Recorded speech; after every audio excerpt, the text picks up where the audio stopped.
On WFAA TV, this is Inside Texas Politics with Jason Whiteley. Good morning and welcome to Inside Texas Politics. It was a unanimous vote. Arlington City Council put the Rangers deal on the ballot this November, asking voters to finance half of the new stadium worth $1 billion.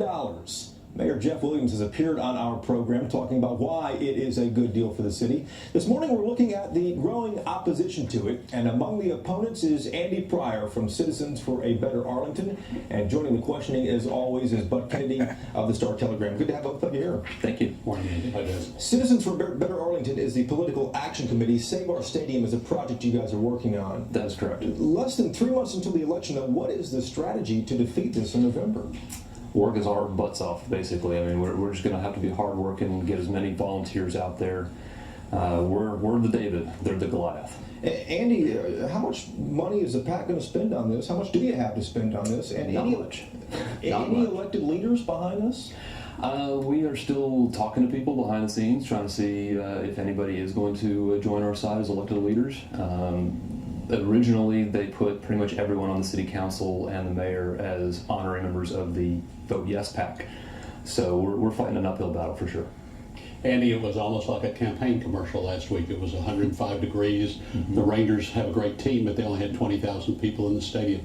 You know, is it tough to go in the face of a winning Rangers team and the case it's made that it's hot and getting hotter in Texas?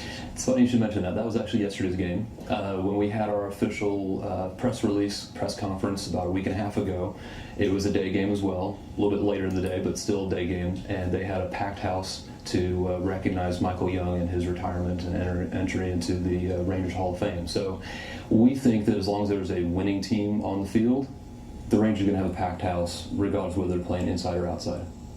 Now, the Rangers have said that they want to play inside, and they will play wherever they can play inside. Arlington's lease ends in 8 years for the current stadium. Right. What do you envision in 8 years? Well, we're trying to focus on what's here and now. We've got a young stadium, it's only 22 years old, and there's really no need to replace it right this minute. It was designed to last 100 years, not 25 years or anything like that. With the leases up and the tenant no longer wants to play there, what do you envision in 8 years? We don't know. I mean, that's something the voters have to decide upon, and we need to have that discussion. And unfortunately, this deal was put together so quickly that nobody's had time to really look at it thoroughly, and that's what we're trying to argue for right now. Is this is a deal that is 4 times to 6 times worse than the Cowboys deal. We're taking a team that's already here and we're giving away tons of taxpayer money to keep them instead of actually having a big change in the environment of the economy of Arlington, like with bringing the Cowboys to Arlington. Andy, is the opposition to continuing that 5-cent sales tax, or is it to get a half-cent sales tax rather, or is it to demolishing this old stadium, getting rid of the old stadium? Both, I would say. We definitely think that the financial aspect of this is a completely bad deal. Definitely there's no benefit that we can identify to the citizens of Arlington financially.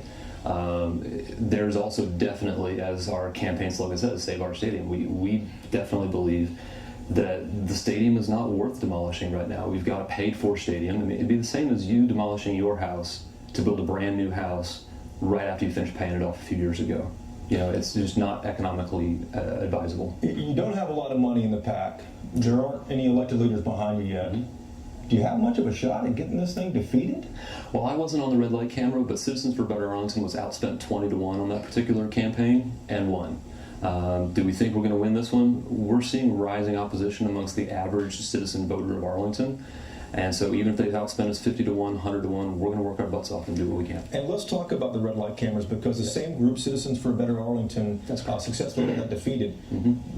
People don't like red light cameras, I think, probably pretty generally. There are a lot of people who like the Rangers. How much harder is this one going to be, though? That's the thing. We're not campaigning against the Rangers. I'm personally a 3-generation Rangers fan. And we have plenty of Rangers fans in our organization. It's not about the Rangers. What it's about is city government putting together a deal without citizen input and just dropping it on our plates and basically saying we're just going to give away taxpayer money to a private organization. I mean, we've got 2 billionaires who own the Rangers. They don't even live in the city of Arlington. Last night at a city event, Councilman Robert Rivera actually said that it was in the city's best interest to give the Rangers the best deal that would make them the most profitable possible. And we definitely disagree with that position. You know, this is an election where most Arlington voters will be minority Democrats. Arlington has voted Democrat in the last two presidential elections. You know, what kind of minority representation do you have? How will you be able to reach to minority Democrat voters who will dominate Arlington voting? It's funny you should mention that. Last night's city event put on by Pablo Frias, who is the chairman of a local homeowners association right there in Arlington. And he has been definitely active and involved, and we have excellent minority outreach, I think, at this point. In fact, when we look at it from a Democrat, sort of little guys versus the big guys perspective, we think our argument grows even stronger because you start talking about things like demolition of a perfectly fine stadium and increasing the carbon footprint by putting a brand new stadium in with tons of air conditioning and things like that. And then with the Bernie Sanders model of fighting against giving away things to the billionaires, it becomes a really easy talk to those who would be on the opposite side of the spectrum politically, as someone who normally is considering opposing taxes and things like that. Andy, talk to me briefly. We have 60 seconds left. I want you to tell me about the ethics complaint that you guys filed with the state over the language in this. What's the problem with what passed? They don't mention the $500 million.